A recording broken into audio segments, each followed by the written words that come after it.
హరిభక్తపరాయణ శ్రీ దాసగణోకృత శ్రీ సాయినాథస్తవన మంజరి.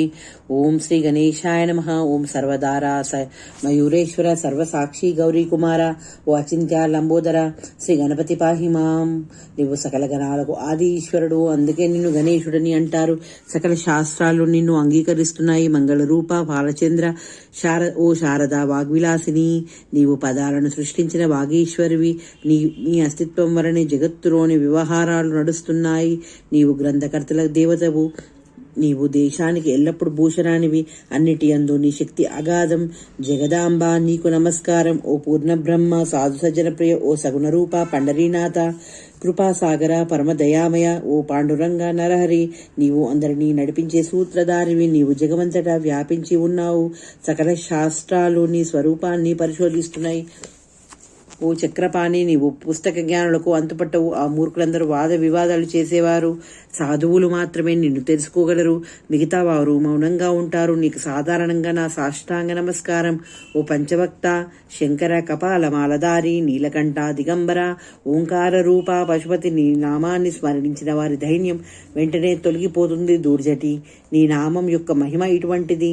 నీ చరణాలకు వందనం చేసి నేను నీ స్తోత్రాన్ని రచిస్తాను. నీలకంఠ, దీనిని సంపూర్ణం చేసేలా సహకరించు. ఇప్పుడు ఆత్రిసూతునకు, ఆదినారాయణుకు, తుకారామాది సత్పురుషులకు మరియు భక్తులందరికీ నమస్కారం. జయ జయ సాయినాథ పతిత పావన పరమదయాలు. మీ చరణాలయందు శిరస్సు ఉంచుతున్నాను. అభయాన్ని అనుగ్రహించండి. మీరు సుఖానికి నిలయమైన పూర్ణ బ్రహ్మ పురుషోత్తముడైన విష్ణుమూర్తి మీరే.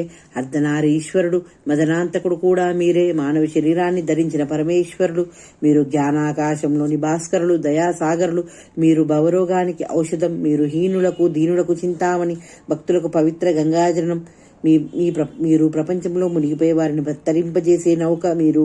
భయభీతులకు ఆశ్రయం మీరు. జగత్తుకు ఆదికారణం, దయాగణ నిర్మల చైతన్యమైన ఈ సృష్టి విలాసమంతా మీదే.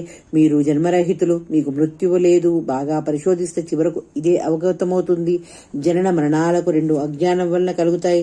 మహారాజా, మీరు రెంటికి అలిప్తంగా ఉంటారు. నీరు ఒక చోట ఊటలా ప్రకటమైంది. అయితే అది అక్కడే పుట్టి పైకి వచ్చిందా? అది ఆది నుండి అక్కడ పూర్ణంగా నిండి ఉండి లోపలి నుండి వచ్చింది. అంతే. ఒక లోతు గుంతలో నీరు ఊరితే దానికి బావి అని పేరు కలుగుతుంది. నీరు లేకపోతే అది ఒక గుంత మాత్రమే. నీరు గుంతలో ఊరటం లేదా ఎండిపోవటం ఇది నీటికి అస్సలు పట్టదు. నీరు గుంతకు అసలు ఏ విలువ ఇవ్వదు. అయినా నీరు నిండుగా ఉన్నప్పుడు గుంతకు మాత్రం గర్వం. అందువల్ల నీరు బాగా ఇంకిపోగానే దైన్యావస్థను పొందుతుంది. ఈ మానవ శరీరం నిజంగా గుంత వంటిది. ఇందులోని శుద్ధ చైతన్యం నిర్మలమైన నీరు. గుంతలు అసఖ్యంగా ఉన్న నీరు అన్నింటిలో ఒకటే. శరీరాలు అనేకం, చైతన్యం ఒకటే. దయామయ, జనన మరణాలకు అతీతమైన మీరు. అజ్ఞానం అనే పర్వతాన్ని ఛేదించడానికి వజ్రాయుధం కావాలి. భూమిపై నేటి వరకు అనేక గుండాలు వెలిశాయి, ఇప్పుడు ఉన్నాయి, ఇక ముందు ఉంటాయి. ఆయా ప్రత్యేక గుండానికి విశేషమైన నామరూపాలు ఉంటాయి. వాని ద్వారానే గుర్తించగలం. అయితే చైతన్యానికి నీవు నేను అనడం ఉచితం కాదు. ఎందుకంటే చైతన్యంలో ద్వైతం లేదు కనుక. పైగా చైతన్యం జగమంతటా వ్యాపించి ఉంటుంది. అటువంటప్పుడు నీవు నేను అనే భావన అక్కడ ఎలా సంభవం? మేఘాలలోని నీరు అంతటా ఒకేలా ఉంటుంది. భూమిపై పడగానే ఆ నీటికి అనేక భేదాలు కలుగుతాయి. గోదావరి పడిన నీటిని గోదావరి అని అంటారు. బావిలో పడిన నీటి నదీ జలానికి ఉన్నంత పవిత్రత లేదు. గోదావరి సత్పురుషుల పవిత్రం. మీరు అందులోని నీరు. మేము అక్కడక్కడ ఉన్న వాపి కూపతటాకాలము. అదే మీకు మాకు భేదం. మీరు పవిత్రులు, మేము కృతార్థులవడానికి చేతులు జోడించుకొని మీ వద్దకు శరణాగతులై రావాలి. గోదావరి జలానికి పాత్రతను బట్టి పవిత్రత వచ్చింది. నీరు వేరే ఎక్కడైనా ఒకటే. గోదావరి జలాలు ప్రవహించే ఆ భూస్థలం పవిత్రమని అక్కడి భూమి యొక్క గణాలకు బట్టి నిర్ణయించబడింది. మేఘ గర్భంలోని నీటిని ఏ ప్రదేశం ఏ మార్పు చేయదో అదే భూభాగాన్ని గోదావరి అని శాస్త్రవేత్తలన్నారు. ఇతర ప్రదేశాలలో పడిన నీరు ఆయా స్థలాల గుణాలకు గ్రహిస్తాయి. మొదట్లో మధురంగా ఉన్న నీరు ఆయా ప్రదేశాలని ప్రభావం వలన అనారోగ్యంగా ఉప్పుగా వగరుగా మారుతుంది. గురువార మీ పట్ల కూడా అట్లే. కామ క్రోధాది అరిషత్ వికారాల మాలిన్యాలు లేని పవిత్ర శరీరానికి సత్పురుషులనే నామం శోభిస్తుంది. అందువలన సత్పురుషులు గోదావరి అని నేను అంటాను. సకల జీవులలోనూ మీ యోగ్యతే శ్రేష్టమైనది. జగత్తు ఆరంభమైనప్పటి నుండి గోదావరి ఉంది. నీరు కూడా ఏ లోపం లేకుండా ఈనాటి వరకు పరిపూర్ణంగా ఉంది. శ్రీరాముడు గోదావరి తీరానికి వచ్చినప్పుడు నదిలో ఉన్న నీరు ఇప్పటి వరకు ఉంటుందా? నీరు ఉన్న స్థలం మాత్రం ఇక్కడ మిగిలి ఉంది. నీరు సాగరంలో కలిసిపోతుంది. అయినా నీరు ఉన్న స్థలం యొక్క పవిత్రత నేటి వరకు స్థిరంగా ఉంది. ప్రతి సంవత్సరము పాత నీరు పోయి కొత్త నీరు వస్తూనే ఉంటుంది. మీ పట్ల కూడా ఇదే న్యాయం వర్తిస్తుంది. ఒక శతాబ్దంలోనిదే సంవత్సరము. ఆ శతాబ్దంలోని సత్పురుషులు నీటి ప్రవాహం వంటి వారు, సాధువులు ఆ నీటిపైన అలల వంటి వారు. ఈ పవిత్ర గోదావరి వద్దకు ప్రథమ శతాబ్దంలో సనక సనందనాథులు వచ్చారు. తర్వాత నారద, తుంబర, ధ్రువ, ప్రహ్లాద, బలి మొదలగు రాజులు, శబరి, అంగదుడు, హనుమంతుడు, విదుడు, గోపగోపికలు వచ్చారు. ఇలా ఈనాటి వరకు ప్రతి శతాబ్దంలోనూ పుష్కలంగా వచ్చారు. వారిని వర్ణించడానికి నేను అశక్తుణ్ణి. ప్రస్తుతం ఈ శతాబ్దంలో పవిత్ర గోదావరి సమీపాన సాయినాథులైన మీరు వచ్చారు. అందువలన మీ దివ్య చరణాలకు నేను వందనం చేస్తాను ప్రభు. నా దుర్గణాలను పరిగణించకని వేడుకుంటున్నాను. నేను హీనుణ్ణి, దీనుణ్ణి, అజ్ఞానుణ్ణి, పాతకశికామణిని, ఇలా సకల చెడు లక్షణాలు కలవాణ్ణి. అయినా దేవ, నన్ను ఉపేక్షించకండి. పరుషవేది దోషాలను పట్టించుకోదు. గోదావరి ఊరిలోని కాలువలను బహిష్కరించు బాబా. మీ కృపా కటాక్షాలతో నాలోని సకల కల్మశాలను త్వరగా తొలగించండి. ఇదే ఈ దాసుని విన్నపం. పరుషవేది సాంగత్యంలో ఇనుము బంగారం కాకపోతే ఆ లోపం పరుషవేదిది. మీరు పరుషవేది, నేను ఇనుమును. నాలో పరివర్తన రాకపోతే ఆ లోపం మీపైన ఆపాదించబడకూడదు. మీకు అప్రతిష్ట రాకూడదు. కనుక నన్ను పాపిగా ఉంచకండి. పిల్లలు ఎల్లప్పుడూ తప్పులు చేస్తుంటారు, కానీ తల్లి కోపగించుకోదు. దీనిని దృష్టిలో ఉంచుకొని బాబా నన్ను అనుగ్రహించండి. ఓ సద్గురు సాయినాథ, మీరే మా కల్పతరువు. భవసాగరాన్ని తరింపజేసే నౌక నిశ్చయంగా మీరే. మీరు కామధేనువు, చింతామణి, మీరు జ్ఞానాకాశంలో నిభాస్కరులు, సద్గుణాల గని, స్వర్గానికి సోపానం. ఓ పరమ పావన పుణ్యమూర్తి, ఓ శాంతస్వరూప, ఓ ఆనందగణ, ఓ చిస్వరూప, ఓ పరిపూర్ణ, ఓ భేదరహిత, ఓ జ్ఞాన సింధు, ఓ విజ్ఞానమూర్తి, ఓ పురుషోత్తమ క్షమాశాంతులకు నిలయమ, ఓ భక్తజనుల విశ్రమధామమ, నన్ను అనుగ్రహించండి. మీరు సద్గురు మచ్చిందర్, మీరు మహాత్ములైన జలంధర్, మీరే నివృత్తినాథ్, జ్ఞానేశ్వర్లు, కబీర్, షేక్ మహమ్మద్, ఏకనాథులు మీరే. మీరే బోత్లా, మీరే సావత్మాలి, మీరే సమర్థ రామదాసు, మీరే సాయినాథ, మీరే తుకారం, మీరే సకారం, మీరే మాణిక్య ప్రభు. ఈ మీ అవతారాల లక్ష్యం అనూహ్యం. మీరు మీ జాతిని గూర్చి ఎవరికి తెలియపరచలేదు. మీరు బ్రాహ్మణులని కొందరు, ఎవరునని కొందరు.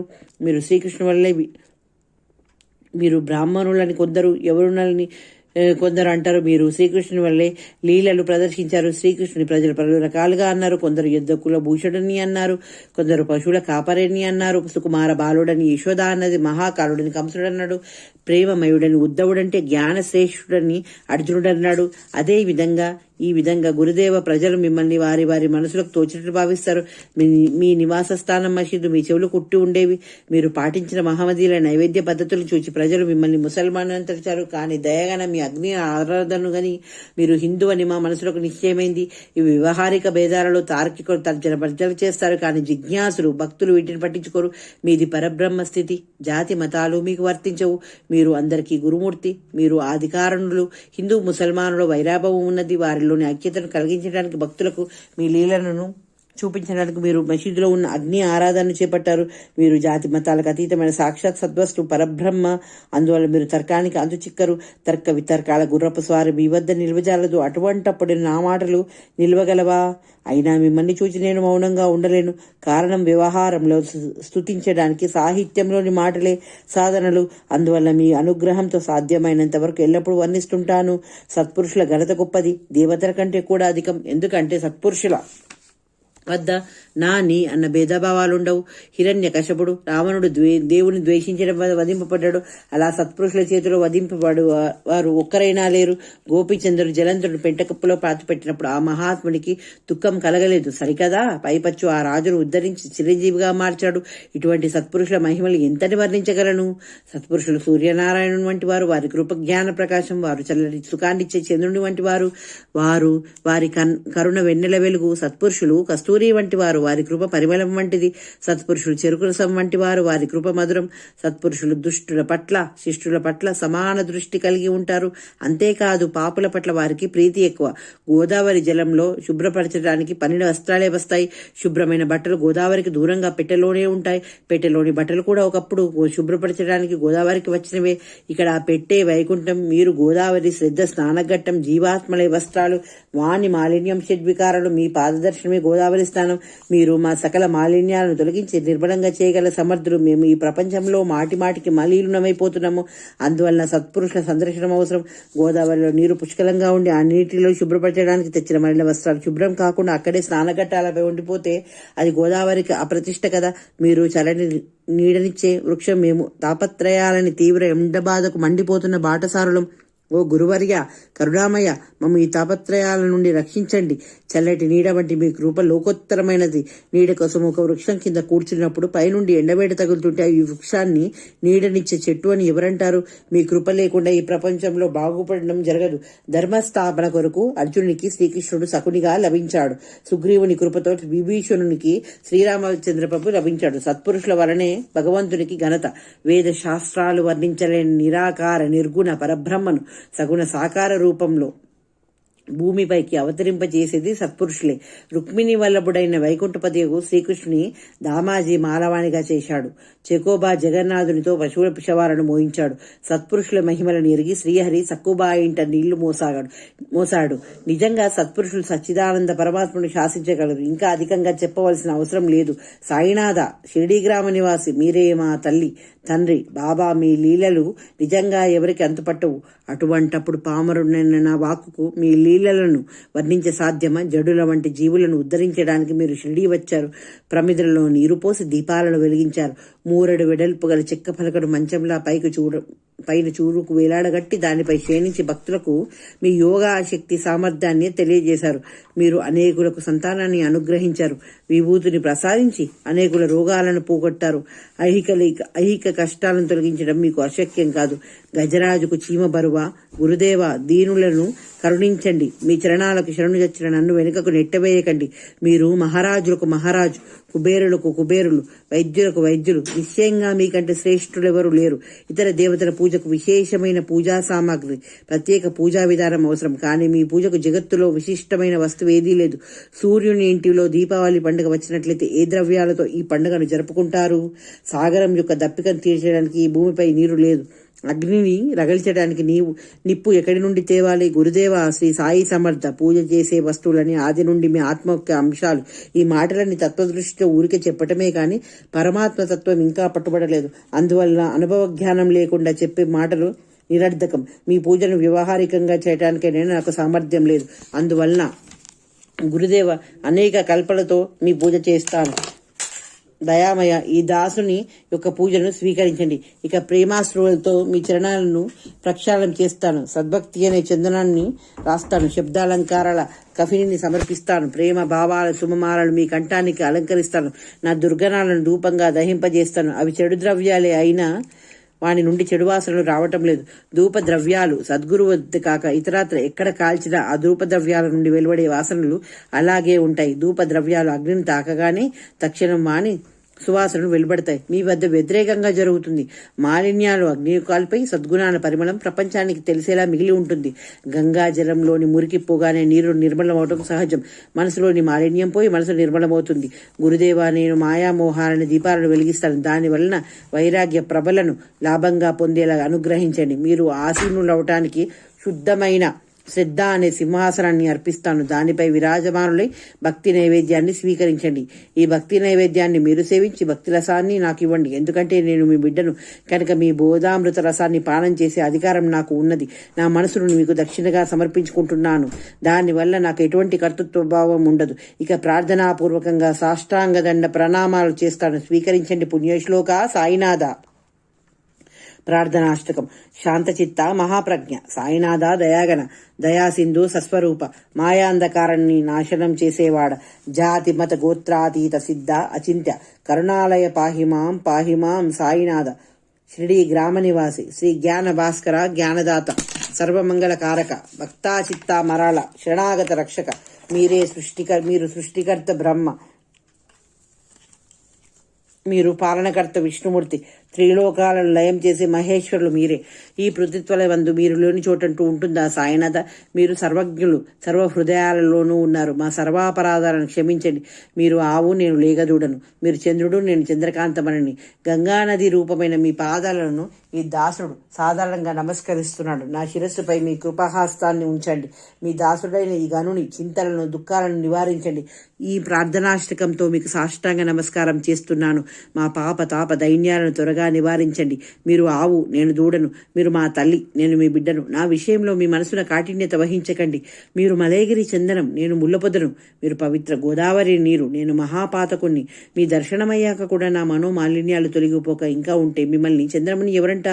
కస్తూరి సాంగత్యంలో మట్టికి విలువ వస్తుంది. పువ్వుల సహవాసంతో ఉన్న దారం శిరస్సుపై ఉంటుంది. అదేవిధంగా మహాత్ములు చేపట్టిన వస్తువులు విశిష్టతను సంతరించుకుంటాయి. పరమేశ్వరుడు తన కోసం విభూతిని, మృగచర్మాన్ని, నందిని స్వీకరించాడు. ఆ కారణంగానే వాటికి అంతటా గౌరవం లభిస్తుంది. శ్రీకృష్ణుడు గోపాలులను రంజింపచేయడానికి బృందావనంలో యమునా తీరాన ఒట్లు కొట్టే ఆటలాడాడు. దానిని కూడా బుద్ధులు గౌరవించారు. నేను దురాచారిని అయినా మీ శరణు వచ్చాను. అందువల్లనే ఓ గురుదేవ, నా గురించి ఆలోచించండి.